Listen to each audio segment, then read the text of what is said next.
Dear students, आज हम नया चैप्टर स्टार्ट कर रहे हैं, that is public offer and prospectus. Public offer और प्रोस्पेक्टस को समझने से पहले आपको कैपिटल मार्केट के बारे में थोड़ी सी जानकारी होनी चाहिए। इसका एक छोटा सा इंट्रोडक्शन मैं आपको देना चाहूँगा कि यदि हम एक इकोनॉमी को स्टडी करें तो उस इकोनॉमी में अगर हम कोष की दृष्टि से देखें, फंड की दृष्टि से देखें, तो हमें दो तरह के एजेंट कह लीजिए आप कि एजेंट दिखाई पड़ते हैं। एक तो वे लोग जिनके पास सरप्लस फंड्स हैं और एक वे लोग जिन्हें फंड्स की ज़रूरत है। और जो सर्कुलर फ्लो ऑफ मनी है वो भी लगभग इसी सिद्धांत पे कार्य करता है कि जिसको ज़रूरत है वो अपने जो कोष हैं, जो फंड्स हैं, उनको यूज़ कर रहा है और उससे अपने गुड्स और सर्विसेज प्रोड्यूस करके उनको आगे बढ़ाकर वापस से कोष प्राप्त कर रहा है। और इस तरह से ये साइकिल चलता रहता है। तो यहाँ पर दो बातें हमको समझनी है। पहली कि जिन्हें कोष की ज़रूरत है, जिन्हें फंड्स की ज़रूरत है, वो सभी इकट्ठे हो सकते हैं क्या? दूसरा, जिनके पास सरप्लस फंड्स हैं वो एक जगह इकट्ठे हो सकते हैं क्या? कैपिटल मार्केट कुछ इसी प्रकार की व्यवस्था है जिसमें दोनों ही प्रकार के व्यक्ति शामिल होते हैं, जिनके पास सरप्लस फंड्स हैं वो भी और जिन्हें फंड्स की ज़रूरत है वो भी। फिर फर्दर इसको primary market, secondary market, money market, इन अलग अलग कैटेगरीज़ में डिवाइड कर लिया है। कंपनीज एक्ट की दृष्टि से अभी फ़िलहाल ये आपके लिए महत्वपूर्ण नहीं है। आपके लिए महत्वपूर्ण ये है कि जिनके पास में सरप्लस फंड्स हैं वो अपने फंड्स को किस प्रकार से जिन्हें फंड्स की ज़रूरत है उन तक पहुंचाते हैं। यहाँ पर जो कंपनी है प्राइमरीली प्रथम दृष्टया हमको ये मान के चलना है कि जो कंपनी है उसे फंड्स की ज़रूरत है, उसके पास फंड्स नहीं है। तो एक व्यवस्था सामने आई कि फंड्स जनरेशन के लिए, कैपिटल की पूर्ति करने के लिए, पूंजी बनाने के लिए कंपनी क्यों ना ऐसा करे कि कंपनी अपने हिस्से कर ले और उस हिस्सेदारी को बेचकर उसके बदले में वो कोष जमा कर ले। वास्तव में इसी व्यवस्था को शेयर कैपिटल कहा गया है कि कंपनी ने अपने टुकड़े किए, उन टुकड़ों को बेचा और उन टुकड़ों के एवज में उसने कोष प्राप्त किए। जितना टुकड़ा जिसको गया उसको उतने वोटिंग राइट्स मिल गए और भी दूसरे जो अधिकार हैं वो मिल गए और वो जो हिस्सेदारी है वो उसकी हो गई जिसके पास वो शेयर हैं। 19वीं शताब्दी के शुरुआत में ये व्यवस्था चालू हो गई थी और इतनी परिपक्व नहीं थी जितनी कि आज परिपक्व है। आज पूरा जो सिस्टम है वो स्टॉक एक्सचेंज के द्वारा चलाया जाता है, ऑनलाइन है, रियल टाइम प्रोसेसिंग होती है। रियल टाइम प्रोसेसिंग मीन्स यदि शेयर के भाव में कोई भी इंक्रीज़ डिक्रीज़ होता है वो तुरंत पता चलता है और इसी हिसाब से फिर जो कोष प्रवाह है, जो फंड ट्रांसफ़र है, वो उसी प्रकार से होता है। और सबसे बड़ी बात यह है कि जो कैपिटल मार्केट है वो कंपनीज़ के लिए मार्केटेबिलिटी का स्टेज देता है। मार्केटेबिलिटी मीन्स कि किसी कंपनी को पैसे की ज़रूरत है तो वो पैसा उपलब्ध कराने वाले जो लोग हैं वो उसी कैपिटल मार्केट में मिल जाएंगे। और यदि कंपनी के पास में फ्री रिजर्व्स हैं या फ्री फंड्स हैं तो उन फंड्स को वो इन्वेस्ट कर सकती है उनके साथ जिनको की फंड्स की ज़रूरत है। तो ये एक सिस्टम है जिसको हम कैपिटल मार्केट एनालिसिस और पोर्टफोलियो मैनेजमेंट में बहुत विस्तार से पढ़ते हैं, अलग अलग थ्योरीज हम वहाँ पे पढ़ते हैं। कंपनीज़ एक्ट के हिसाब से हमें सिर्फ ये जानना ज़रूरी है कि जो कैपिटल मार्केट है वो कंपनी के लिए पूंजी की व्यवस्था करवाता है। अब प्रश्न ये उठता है कि जो अलग अलग कंपनीज़ हैं वो किस प्रकार से फंड्स को जनरेट कर सकती हैं, कैपिटल रेज कर सकती हैं।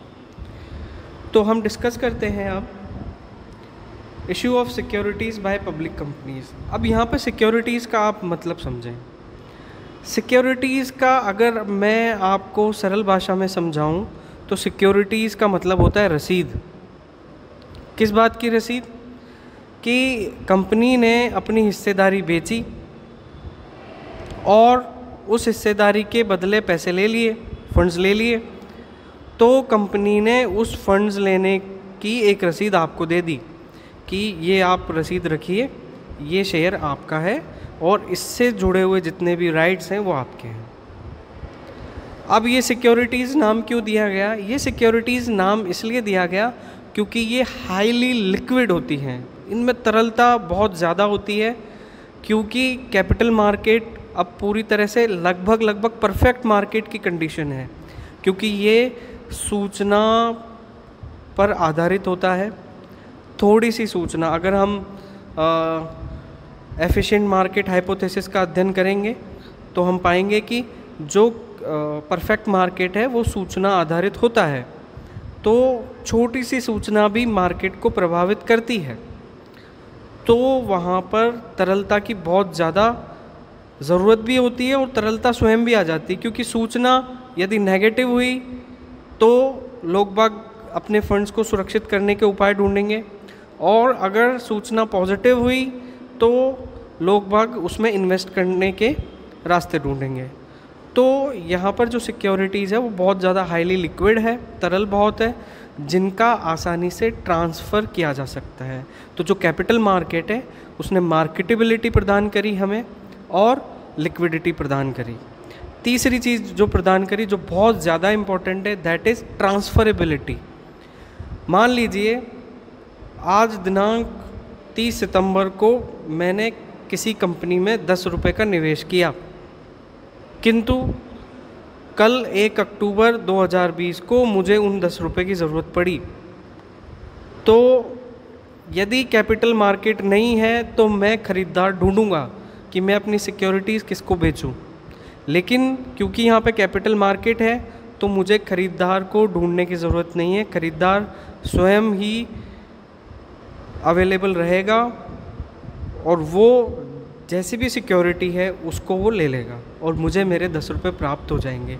तो यहाँ पर जो तीसरी चीज़ है ट्रांसफरेबिलिटी, वो भी हमें कैपिटल मार्केट से मिलती है। तो यहाँ पे कैपिटल मार्केट के 3 बड़े काम हो गए। पहला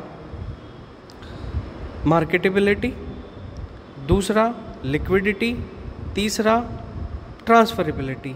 और इन तीनों चीज़ों के सहारे से ही कंपनी अपनी कैपिटल रेज करती है, कैपिटल फ्लोट होती है, कैपिटल ट्रांसफ़र होती है।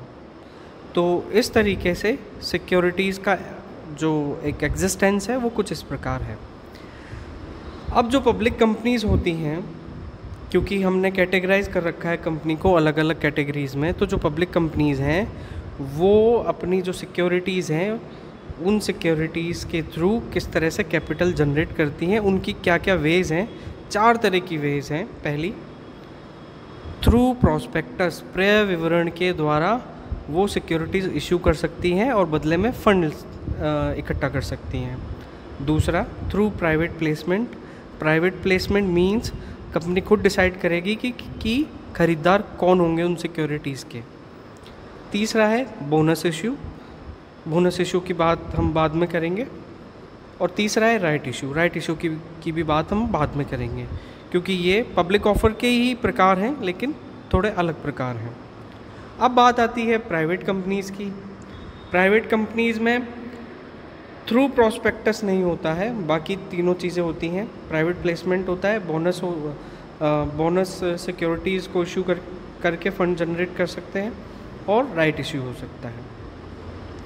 अब प्राइवेट प्लेसमेंट, बोनस और राइट्स की बात हम बाद में करेंगे, लेकिन इससे पहले हमें ये जानना ज़रूरी है कि पब्लिक ऑफ़र क्या होता है। पब्लिक ऑफ़र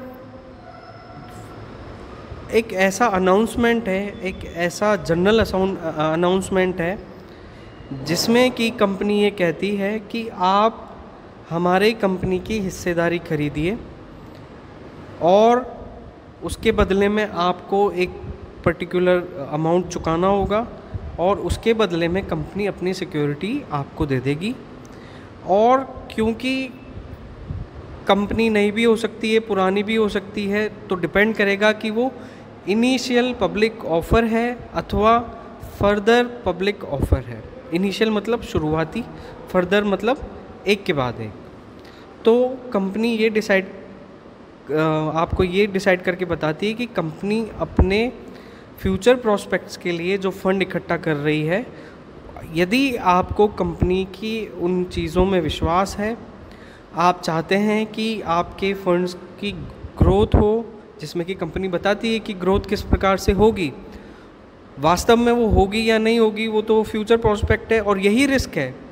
आपके जो डिज़ायर्ड रिज़ल्ट हैं और जो एक्चुअल रिज़ल्ट्स हैं वो उसका डिफरेंस ही रिस्क है।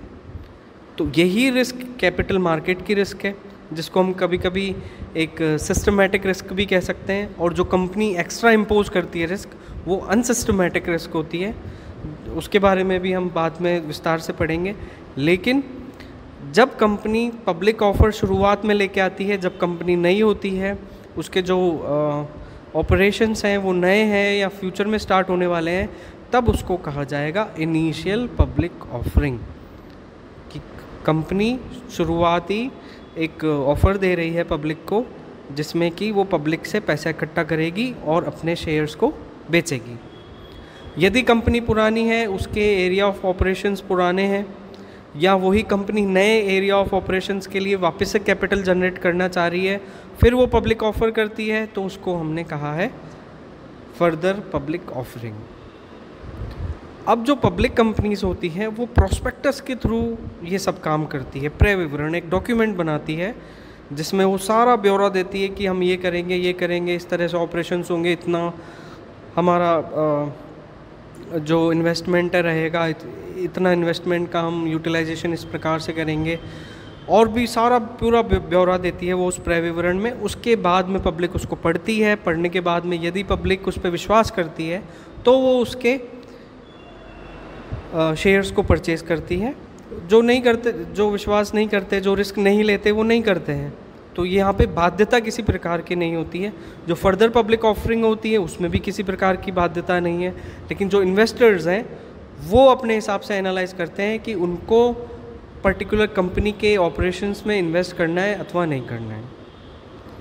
तो आप बुक में इस पर्टिकुलर पार्ट को एक बार पढ़ें, क्योंकि ये पार्ट थोड़ा कैपिटल मार्केट से रिलेटेड है। तो बीच में आपको कैपिटल मार्केट के कुछ पॉइंट्स मैं बताता चलूँगा।